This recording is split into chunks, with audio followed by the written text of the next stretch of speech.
to the In the Sweetgrass with Misty Flowers. In the Sweetgrass is a video podcast that was created as a way to document and share our culture at a wider level. Misty Flowers is the executive director of NCWIC. She is a member of the Santee Sioux Nation of Nebraska and is a descendant of the Tlingit of Alaska and Ho-Chunk.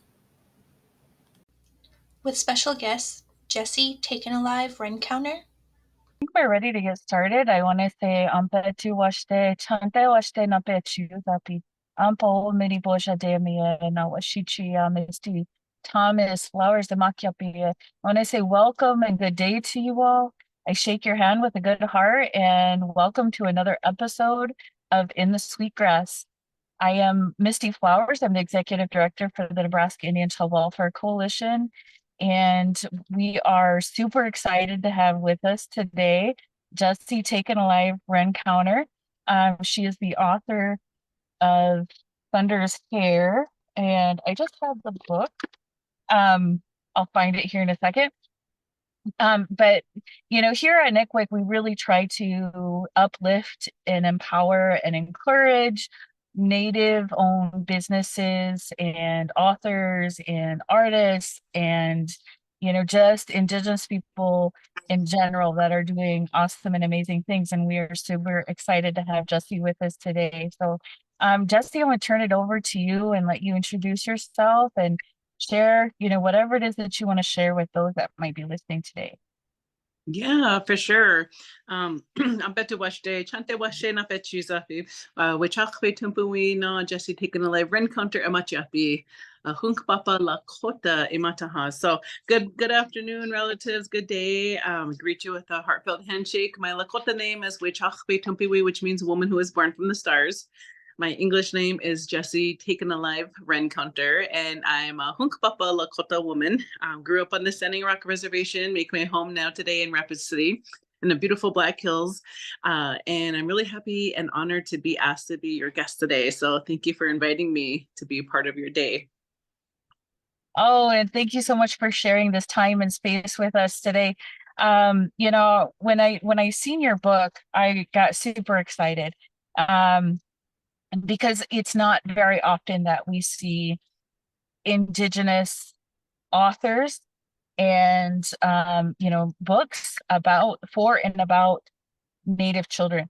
And so I was super excited about it and wanted to ask you to come on and share a little bit about yourself, the Thunder's Hair, and then also any upcoming what can we see in the future. But let's start from the beginning and maybe you can share with us a little bit about your journey and how you came to where you're at today and how you came to write Thunder's Hair.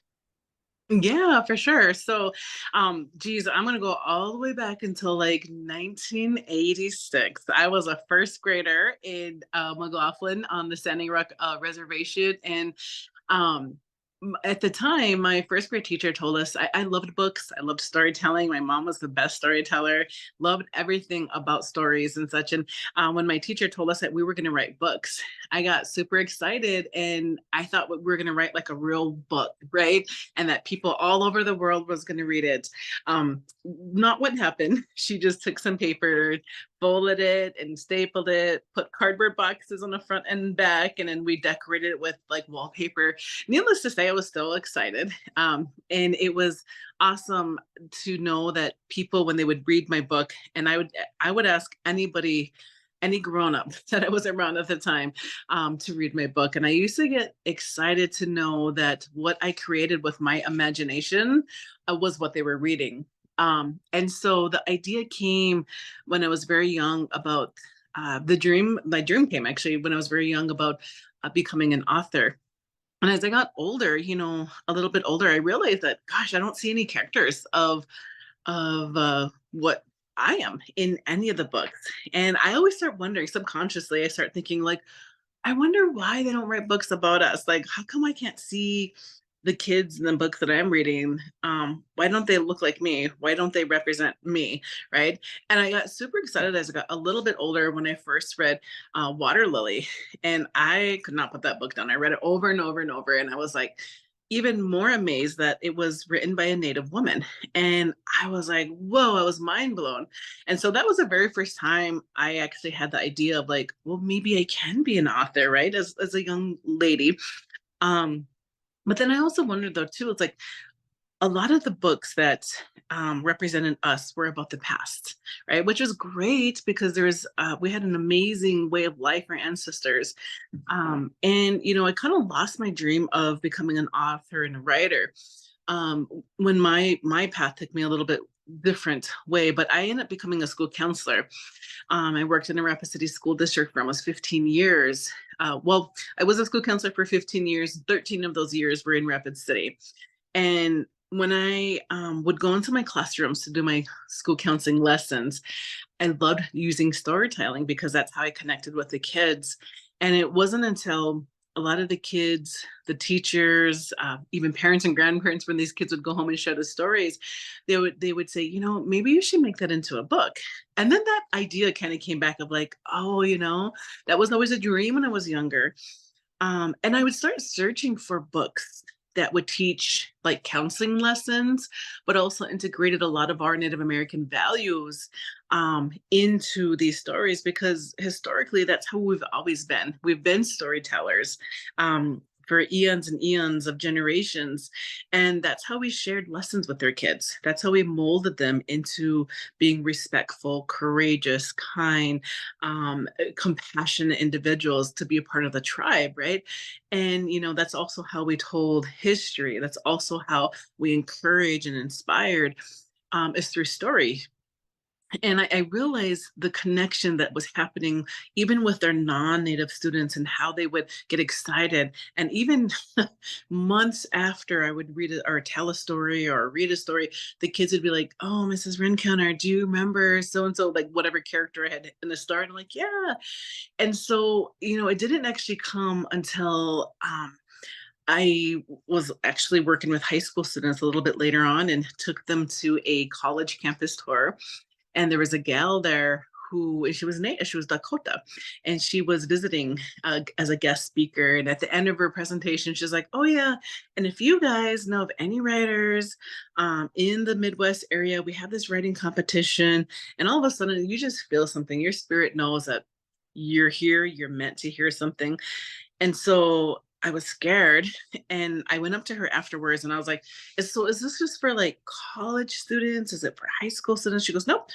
She's like, it's open to anyone, from as long as you learn how to write to you can be 100+ years old and you're Native American. It could be in this anywhere.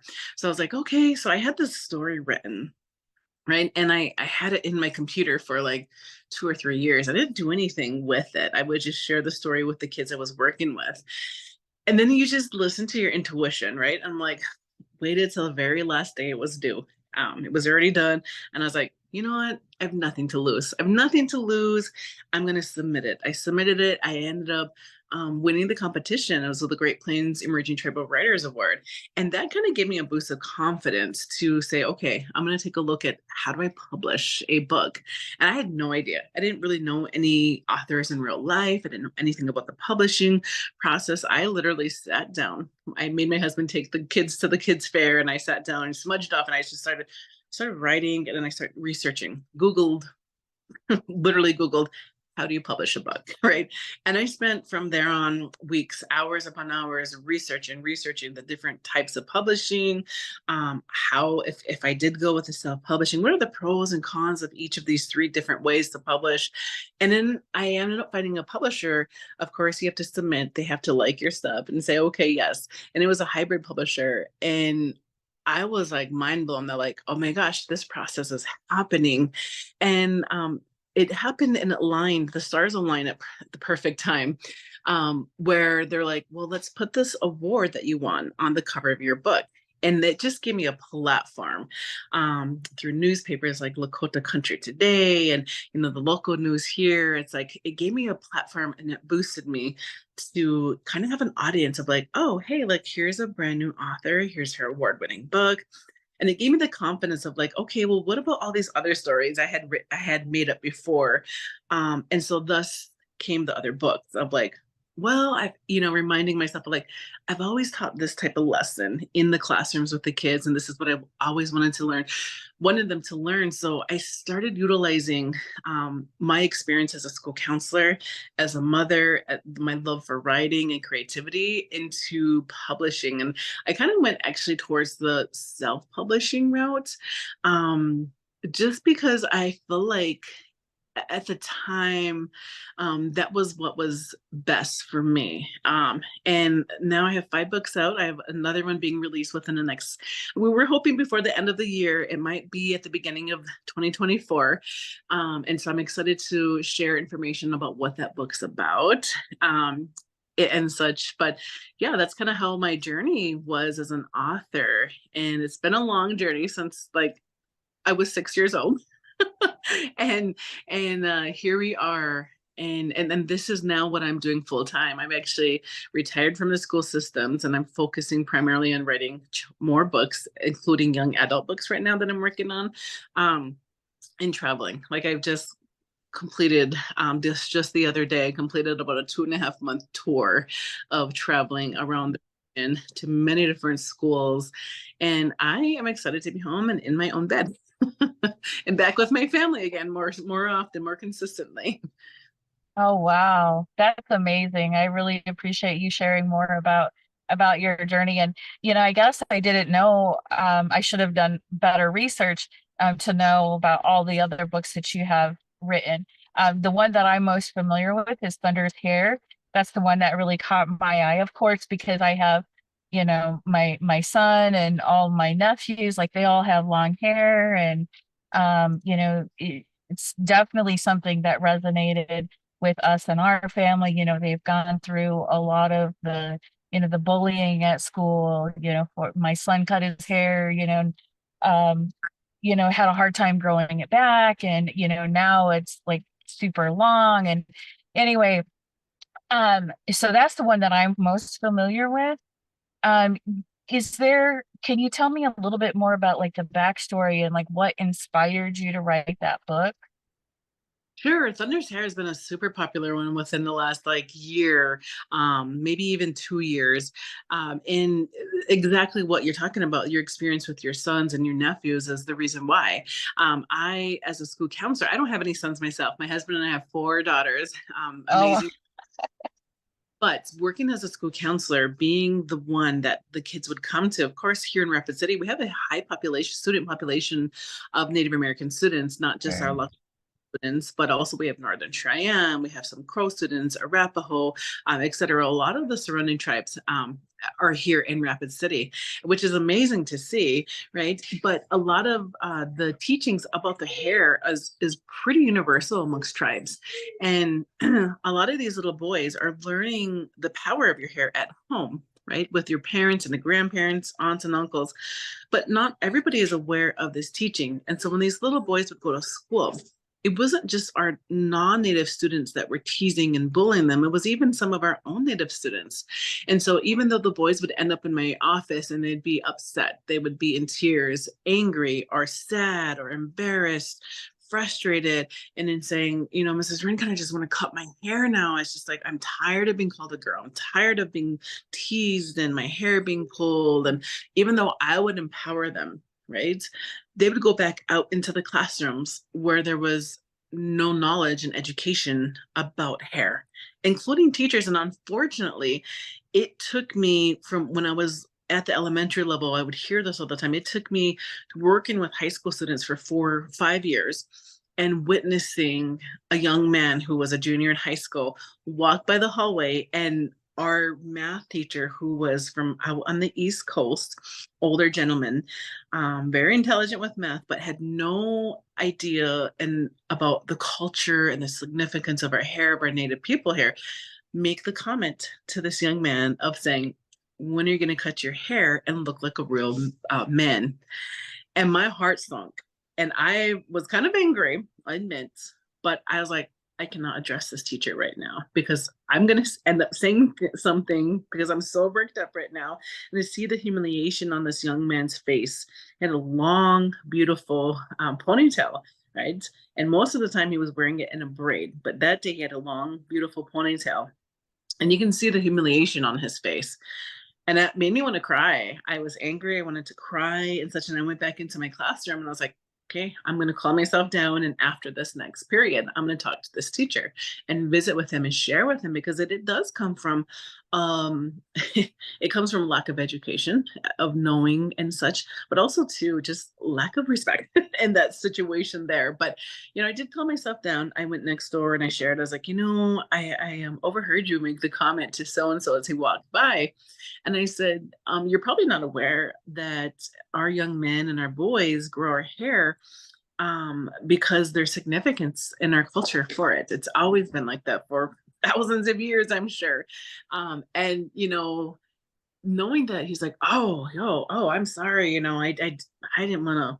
He goes, I'm a military guy. I was in the Marines for years. And, you know, they always talk to us about like making sure we had a clean cut and, you know, and so it's just a clash of different teachings and values coming from different worlds. But I was like, you know, we do better when we know better, right? So I was like, I need to write the book now. I need to write the book so not only other people are educated about the teaching, the history, our views of hair, but also I want to empower young boys, even teenage boys or even men, to continue to be proud of their hair. And in that, so as I was writing the story, I was like, you know, it's not just going to be for these boys with long hair. I want to empower everybody to continue being proud of who you are, who you're born to be. And in addition to that, I'm going to touch on the topic of bullying because it happens. I've seen it happen from elementary, high school. I've experienced witnessing it before, and I've experienced it on the educator level with kids, you know, coming to me and such. And it's a problem, unfortunately, throughout every school. And so I, you know, as a school counselor, knowing about like creating lessons, knowing about what's the targets, I guess, lesson that you want to teach in this. I was like, I'm going to combine all of these into a book. And I didn't really quite have the storyline down yet. I knew that for years I wanted to create a book for our boys with long braids and hair and such. I literally when I sent my husband and my daughters to bed one night, actually, and during COVID, when COVID had hit and such, and I was like, you know what, I'm going to do it. I'm going to do it right now. We have time at home. It's a great time to write and create some books and such, smudge myself off. And when I write, I really am just open to whatever is coming, right? And I wrote the story within like maybe a half an hour. And I was like, I really like, okay, I don't know where this came from, but okay, it touched on the educational part. It touched on empowerment, no matter who the reader is, what age, what gender. But it also touched on like, what do we do when we are the target of bullying? But also, what do we do when we witness someone else being bullied, right? And so it really is a message it's a universal message for people of all ages, of all skin colors and such.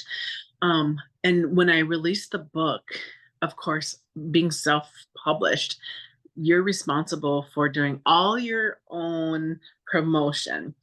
And at the time, I was like, okay, the book is done. It's in my hands. I got my first author copy back then. And things kind of, I didn't really promote it because actually the day that my author copy had come in, my mom had unexpectedly passed away in the hospital. And she was supposed to have been released 2 days prior after experiencing COVID and such. And so this was like on the back burner. And then my dad was fighting for his life. And so I didn't really promote it at all. It was just there. It was out there, it was there. And for some reason, somehow, people start picking it up on their own.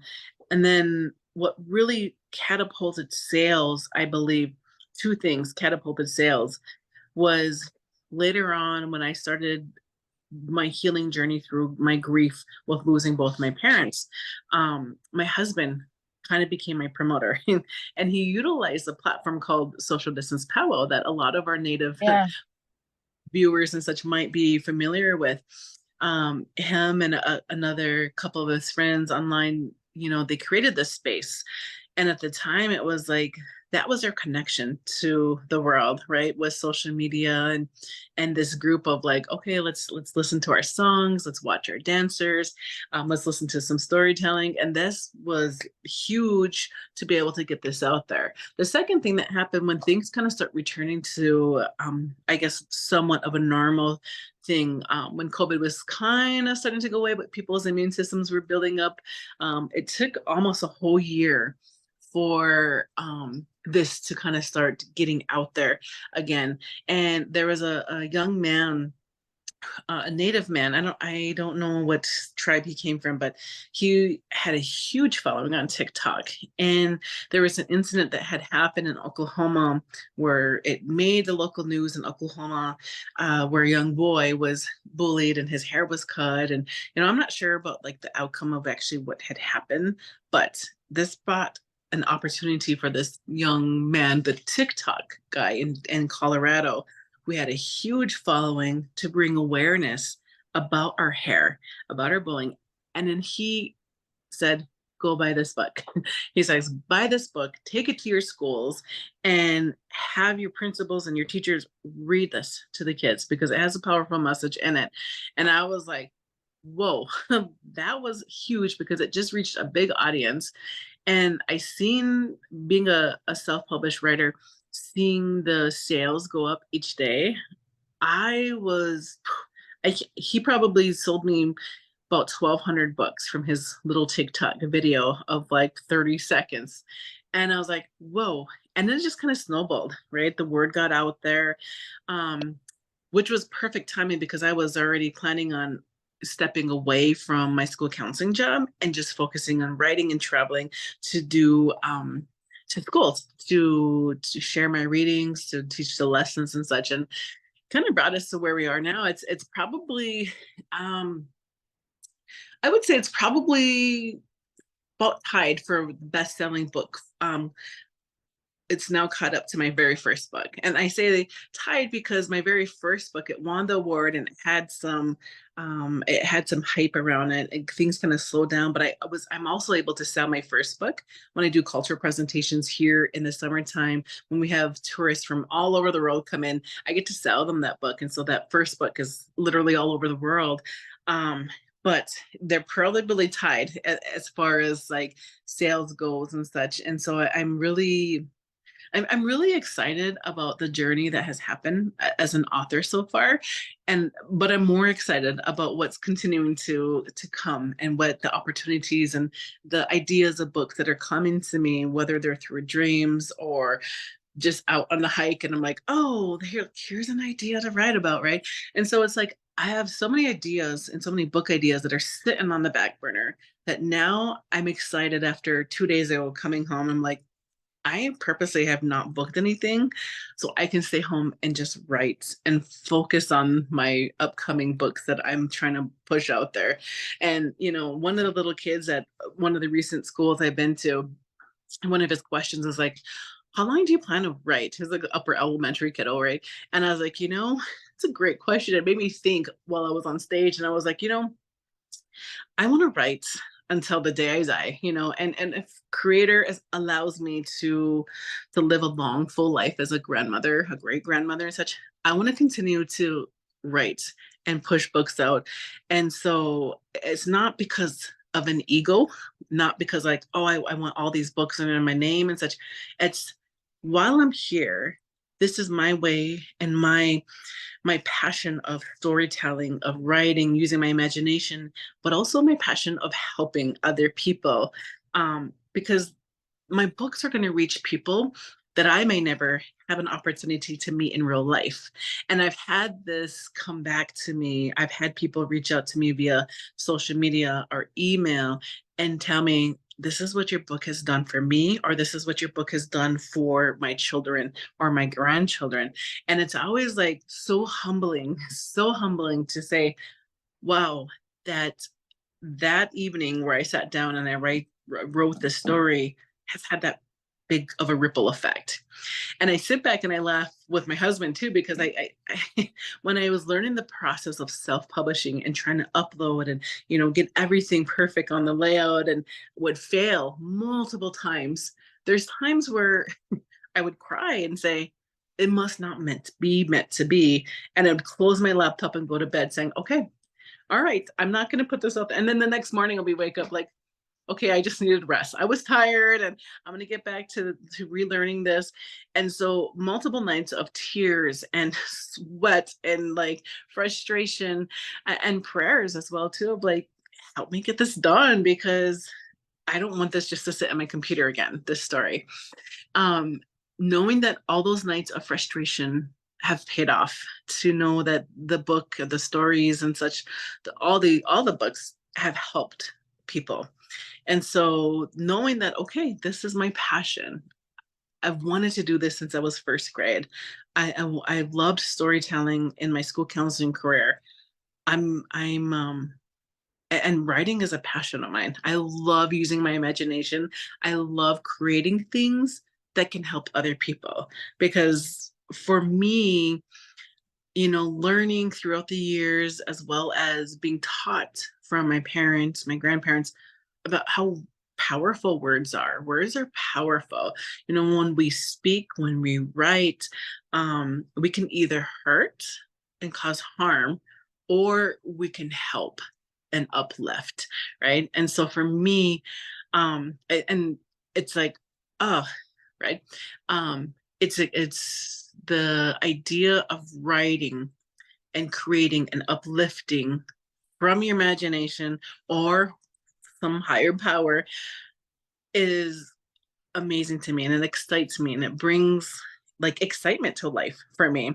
And so I told my husband, I was like, I don't think I could ever work a regular job again where I'm like on somebody else's time and like these are my roles I'm laid out to. I'm like, I enjoy being my own boss. I enjoy saying, okay, it's time for me to write now. It's time for me to do this. And I spent all day yesterday meeting with a meeting on a project yesterday where my next book is due to be released here soon.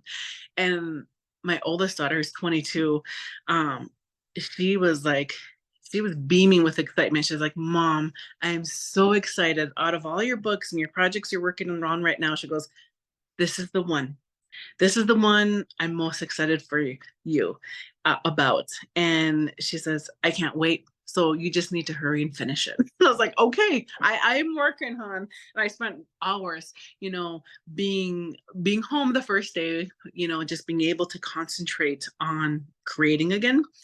I spent my whole day yesterday from like 9 o'clock in the morning till about 6 o'clock yesterday evening, working on this next project to be released. And it's like, yeah, I'm excited. It's almost like my books are like children, right? You don't really have a favorite one because they all have their own special purpose, right?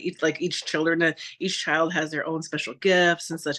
That's how my books are. And I get that question all the time, which one's your favorite book? And I'm like, all of them are. That I like all of them because all of them have purpose.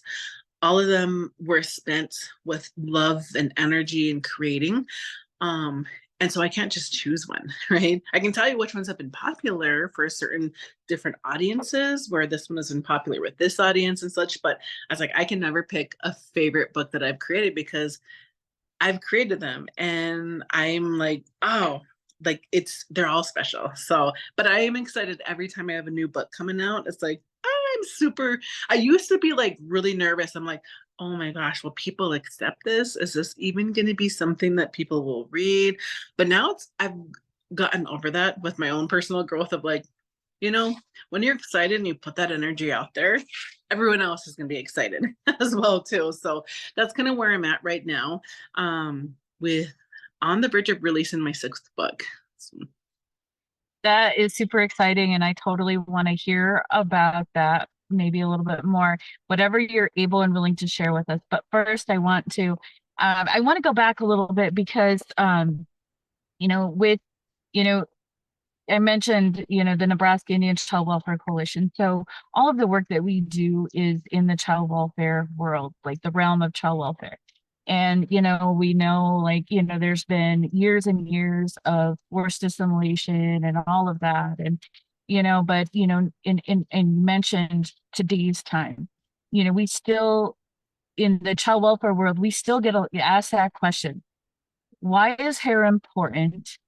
And so why can't they just cut, the kids' hair whenever they want, or they feel like they need to, or whatever. And, so we're always advocating on behalf of our Native children that, and it's, it makes things a lot easier these days that there have been laws that have been passed that kind of help with um preventing that from happening.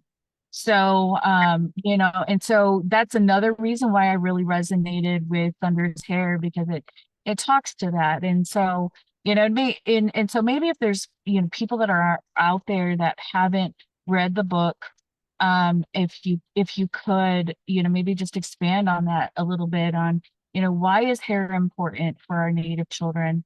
And why we shouldn't just be cutting it whenever. right, for sure. Okay, so I'm going to go all the way back to like our people, our ancestors, our original teachings that we've had for thousands of years.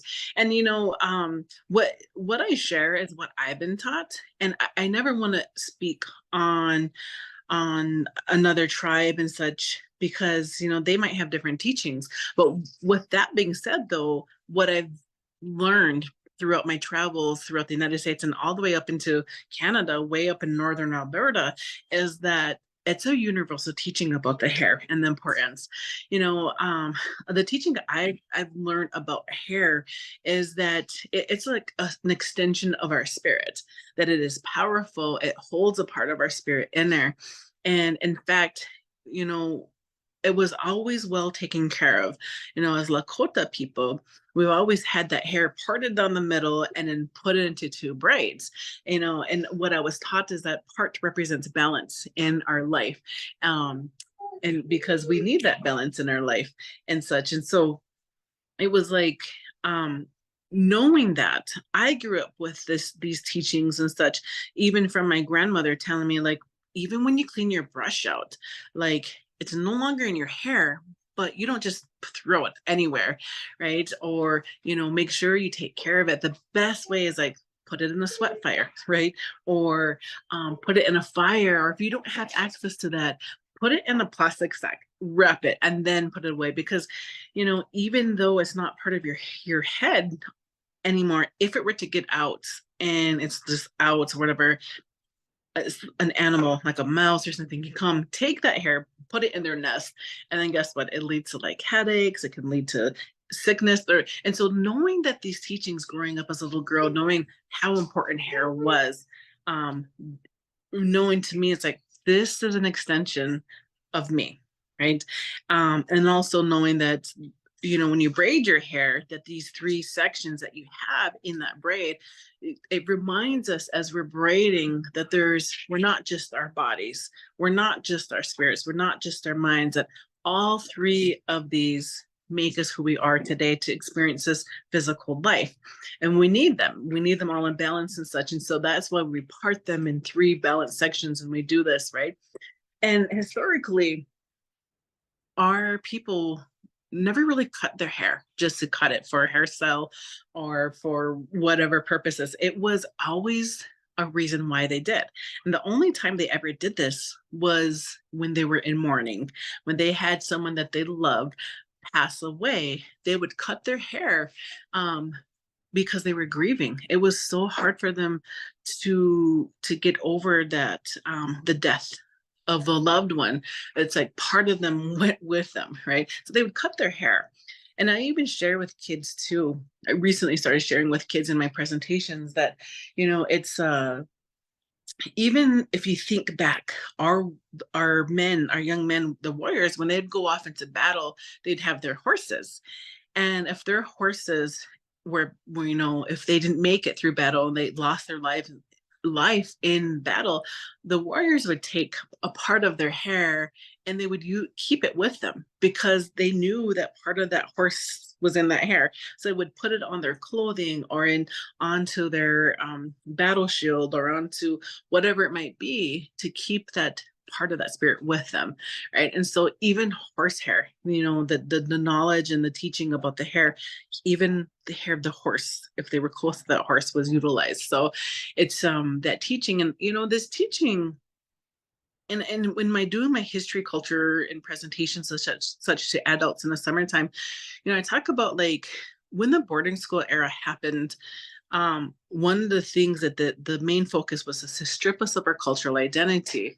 And part of doing this was breaking our spirit. They knew that the hair meant significance to our people. And so they cut their hair very short. And that's like breaking the spirit of these children back then. It made them, they lost a part of their identity, not just from the clothing and the loss of the language and stripping them from the parents and families, but when they cut their hair, it was like almost like death. I'm sure it felt like, because of the traditional teachings of your hair to just cut it short. And the teaching and the significance of the hair, that was one of the teachings almost lost because of the boarding school era.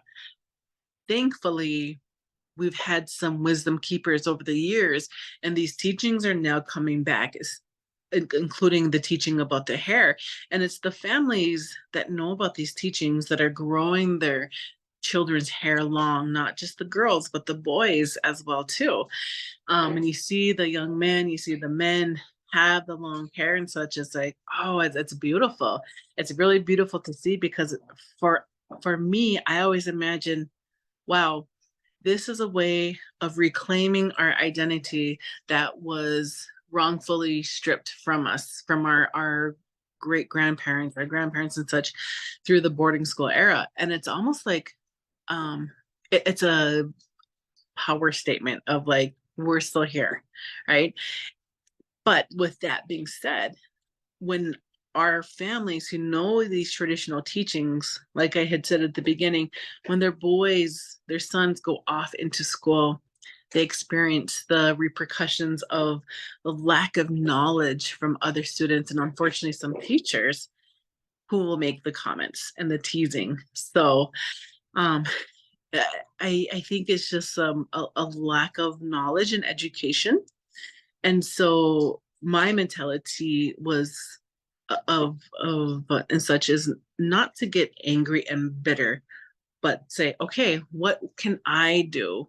What can I do to help the situation? And for me, my way of was like education. Let's bridge cultures here. And when we have understanding, we have more respect, right? And that's just my mentality. That's what works for me. So the love of writing, the love of creating and storytelling was my opportunity to do this. So through books. Really appreciate that. You said you explained it very eloquently, and I very, very much appreciate that. So it's making me think of the different teachings that I've been taught, and I actually happen to be sitting with one of my aunties, and she's one of the things she always talks about is in the morning as she's braiding hair, braiding the boys' hair, grandsons or whatever, that that she's making a prayer as she's braiding their hair. And I saw that in the book too, that you had mentioned that, and like, as his mother was talking to him. And so I just it's one of the beautiful teachings that I believe. Yes, there it is. So awesome. So yeah, I definitely appreciate that. There's so many good things and teachings. And I was actually talking to my daughter the other night. She's actually in the army, and we were talking about how what I read an article one time about how they were not as good as um trackers and warriors when their hair was cut after, like after they entered the military and stuff like that. And I thought that was really interesting. So many teachings when it comes to hair. Um, I like to explain too when I do my presentations with adults, like our non-native relatives, about the hair and such and the history of our. I always do like a 45-minute presentation with our tourist relatives, right, that come and want to share and such, and I talk about like that boarding school era, and I talk about exactly what you're talking about, like with the tracking and such. That it's almost like the best way to describe it is kind of like an antenna, like an extension of our spirit, but it's like an antenna, right? And so if it makes sense that when the hair was cut, that you weren't as good of a tracker, you weren't as, in touch with everything around us, our relatives and such. And so it's that that example right there showcases to us and explains to us, without even having to say anything, the importance of our hair, right? And so, and I never touch about this in my presentations, but just thought just came to me just now of like even the importance of cleaning our children's hair. And it's a part of childhood. That when they go to school, sometimes everyone's children can catch what we notice as head lice, right? And it's like, oh, okay, like we don't want that to happen. But also the spiritual teaching behind that my grandmother used to share with us is like, if that happens, you not only you don't just physically clean them, you smudge them off, because there's something spiritually about that as well too, that we don't want in our children's hair or grandchildren's hair and such. And so there's even a deeper spiritual meaning about that, the whole head lice stuff, right? And so it's we can have this conversation about hair for a long time, but I know we don't have that time and such. But I just wanted to add that in there as well too. And it's never to shame parents, it's never to shame caregivers, grandparents, or anything. It's like a part of life, right? When our children go to school, there's going to be in contact with other children who unfortunately might be going through that struggle with head lice. And it's very it's they're very contagious as far as like the spread of it, especially in the winter time, with hats and cubbies right by each other and what so. But it's nothing to be ashamed of, but just the teaching of that traditional teaching of like, okay, well, it's important to keep them clean, but also spiritually pray with them about that. So I appreciate that as well. And that and just because like I know like it comes up a lot, and I'm glad that you brought it up and we can talk about it. And because it is something that comes up a lot when, in terms of, in child welfare and when kids come into care. And that's something like when we talk to foster parents and helping to prepare foster parents, like it's something like you just have to expect it and to prepare for it. And then but and just parents in general too. I was thinking about one time we were talking about it, and you had mentioned horses, and the teaching of horses and their hair, and it just kind of all connects. And so Philip Whiteman, he's been one of Philip Whiteman and Lynette Two Bulls and the medicine role model. They've been amazing mentors of mine. And one time we talked about that, and like he equated it to like when horses get cockaburs in their hair. He's like a lot of times, we get tempted to just cut them off. And he said, you shouldn't cut them off, because and it's just like when kids get head wounds, we get tempted to just cut their hair. We shouldn't cut their hair. Like you take that time and you spend that time cleaning their hair out and, making, those prayers, and it's time to bond. It's time to, sit and just have time with them and, cleaning their hair out.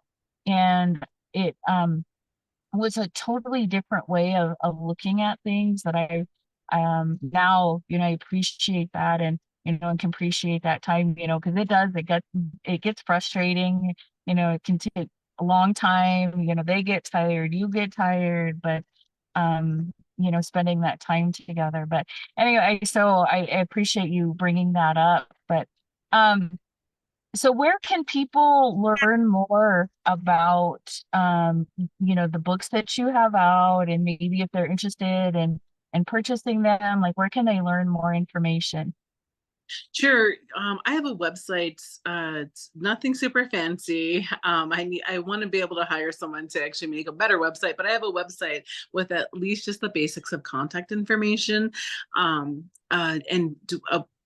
an opportunity to purchase the books, signed copies through my website called it's Jessie, Jessie, Rencountre, RENCOUNTRE.com. So it's just my first and married last name, JessieRencountre.com. You can also Google.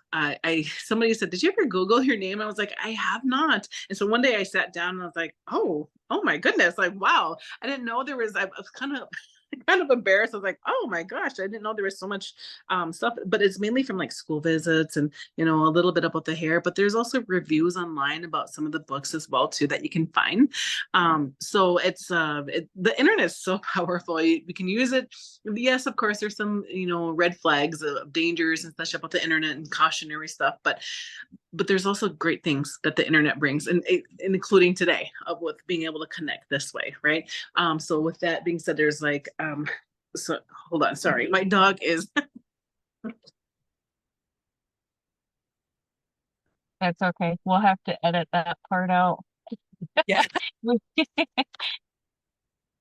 Yeah, so there is just you can Google my name, Jessie, taking a Alive-Rencountre, find out a little bit more about some of the books, the reviews and such. And I'm not really booking for the next purposely not really booking for the next month and a half or so, just so I can be home with family and continue to work on projects and such. But I will continue out touring schools, probably starting in like March probably. So I have some big ones already scheduled in February, but I'll be open for booking March through May. So That's so amazing.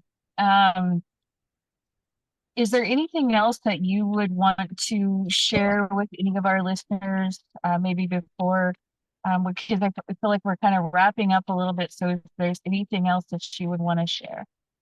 sure. If anybody is looking to buying books in bulk, I know that they're a little bit more expensive for a signed copy on my website. They're like $20. But even online, they're probably, I think they increased their prices online to like almost $18. If schools are looking to buy in bulk, I give a cheaper rate for that if they go directly through me. So they can reach out to me via email or on my website. Email is jrencounter@gmail.com. But also too, I know that there is storytellers out there who were in my situation of being afraid to take that big leap. And I've had people reach out to me and say, can you mentor me through this, as far as can you tell me which way to do? And I'm like, I was like, I'll give you the basics. And I usually will give them the basics. But with that being said, no one can write your story for you. No one's really going to come along and say, "Oh, I think you're a great writer because you post great stuff on Facebook." No one's going to do that for you. You're going to have to actually sit down, take the time and spend the energy on doing your research and what works best for you. Who do you want your audience to be, and how small or how big do you want your target audience to reach, your books to reach and such. You have to put in the work, right? And a lot of people think, they have that misconception of like, oh, Jessie has published her own books before, maybe she can publish mine. I wish I had the time and energy and the manpower to do that, because there's some amazing storytellers out there. Unfortunately, I can't. Maybe down the road, and I'm not busy kicking out my own books, maybe that might be an option, to be able to open up my own native publishing company and such. But with that being said, there are native publishing companies out there, if that's something that will work for some of the writers. That's one big question that I always get asked, and I always say, how bad do you want it, right? And that's what's going to make you act on your goals, because At the end of the day, when it comes down to it, when I say at the end of the day, meaning when it is our time to leave this earth, we're all been born with talents and gifts, and this can go for not just writing, but anything in general. Don't leave with your gifts still in you, right? And I always think about that. That's kind of what pushed me to saying, I need to get these stories written. There is no promise that I'm going to be here tomorrow or even at the end of the night. How am I going to spend my time? Am I going to be spending my time watching Netflix and being entertained and not allowing my gifts to come through? Or do I want to honor creator and say, okay, you've given some gifts to me, whether that be writing or singing or dancing or whatever it might be, right? To share with the world. I'm going to do my part, right? And when you do this, it's like you feel like your life has purpose again because you're utilizing your gifts, and we all have gifts. Every single one of us have gifts. And that was always my biggest fear of leaving this world with my gifts still in me. And so I always want to share that message with people in closing of don't leave with your gifts in you, because one of the saddest places to go is cemeteries. And I always think, what kind of gifts did these people bring that were not shared? So many gifts. And I always want to leave this world knowing I gave my all and I shared as much as I can with my gifts. And so that's what pushes me. And I always think I'm literally all of us, we're literally on a ticking time. And some of us have years and years, some of us have days, some of us have hours. We're literally closing in on our time here in this temporary home called Earth, Unchimaka, where before we go home. And so I think about that. And when I'm like being lazy and I'm like, oh, I'm scrolling social media, I'm like, oh, I put that phone down. I'm like, oh, okay, I'm going to be productive. I'm going to do this and this and this. So that is like kind of like my one of my models to help me to continue to get books out is, what am I doing to share my gift of writing? What am I doing how am I sharing my love if I'm not writing and such? How am I going to be able to give and make somebody's day better in the supermarket or in Walmart or wherever, right? So share your gifts and don't leave them settled, because we're never promised to be here a certain amount of days, years, and such. So that's just what I want to close with. And I want to thank you guys, you ladies, for allowing me to come on today and be your guest today. And thanks for the work that you guys do and helping children or Wakaija. Some of our most precious people here on earth are Wakaija and such, with their transitions and their homes and the betterment of their lives. So thank you for doing the work that you guys do as well too. And yeah, that's all I want to share. So Appreciate your time and your energy and your gifts and sharing those with us today. And, as you continue to put books out, I love it for you and your family that you are able to do this full time. That is super exciting to me. And, it's like super exciting to see books for and about our Native children and families. And, I really want to encourage that and empower and uplift you into that space. I really appreciate it. Before we go, one more question. What can you tell us about your newest project? ooh, okay. How do we without sharing too much?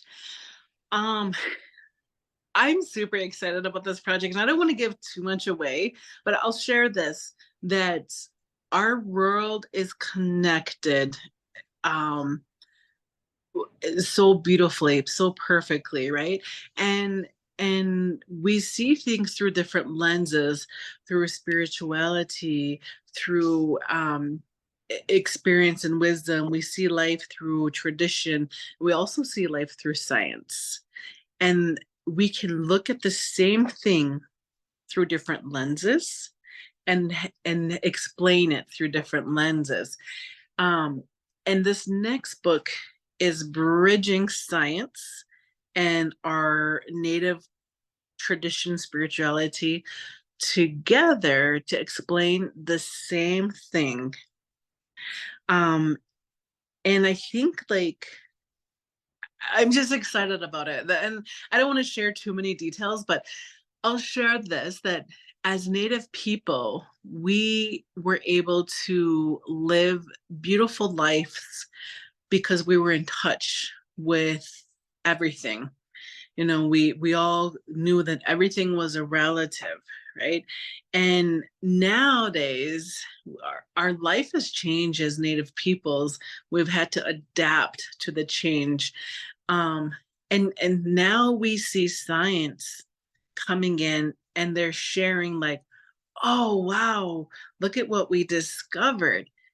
And and they're like, wait a minute though, look at the Native people have already known this, and indigenous peoples worldwide have already known this, but now we can finally prove this with science, right? And so I'm collaborating this next children's book with a biomedical engineer, very intelligent doctor, right? Oh, yeah. And it's the first book that I know of as a children's book where we're combining Lakota, not just Lakota, but Native traditions, teachings, and such with science. And there's already been a bridge there, but now we're just sharing how these are interconnected together. And when I've got to share with my daughters, and he got to share with his younger children, and there's two versions of this book. There's one for older kids, and there's one for little kids. Um, it the goal is for the reader to be inspired not only to learn about science and say, hey, oh my gosh, let's explore our world through the science lens, but also let's learn about these old ancient traditions and the teachings and the spiritual teachings that come from this. And and that is the hopes of this, is that we return our kids' interest into our old traditions, but also say, hey, there could be a career with me as far as exploring more of this and explaining this through science, through the scientific community. um we all have different types of minds, and that's what's beautiful, how creator made us. Some of us are really spiritual minded, some of us are really scientific minded, right? And it's like there's no right or wrong, it's just different lenses that we view and see life through. And we're sharing this in the book, that they're the same, but there's just different lenses. And it's I'm excited. Like I said, my oldest daughter said, "Oh my gosh, mom, I'm out of all your projects." She goes, "I love all your other books." She says, "But I'm most excited about this because I guess, her goal right now, she's on track, is she's going to become a pediatric or pediatrician. Sorry, she's going into pediatrics.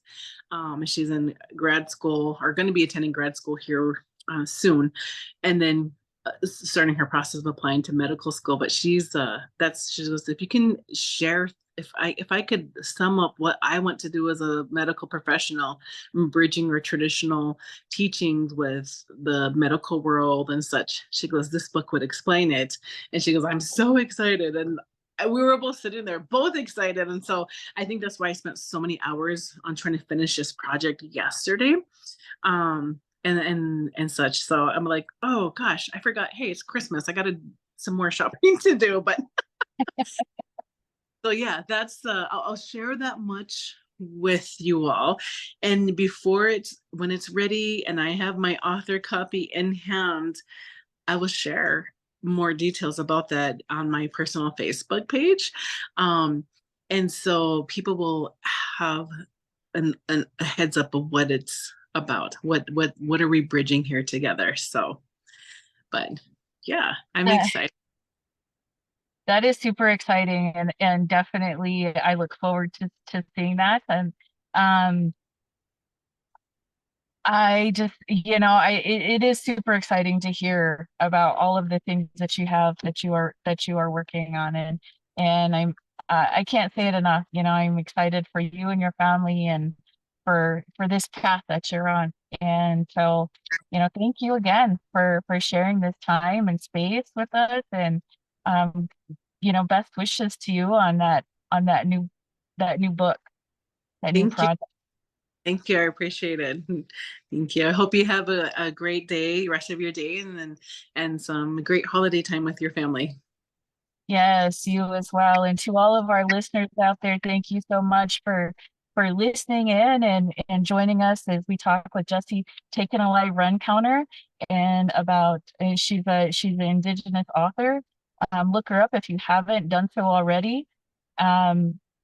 At jessierencounter.com, and you can find her books. They're available. I believe I see them on Amazon as well, right? Yep, they're Yeah. available on Amazon. They're available in different online stores like Barnes and Nobles, different online stores as well too. So Awesome. Well, thank you so much, and we hope that you all have a great and wonderful holiday.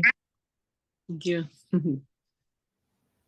Thank you everyone for watching. If you have any questions or would like to know more about NICWIC, please visit our website at www.nicwic.org.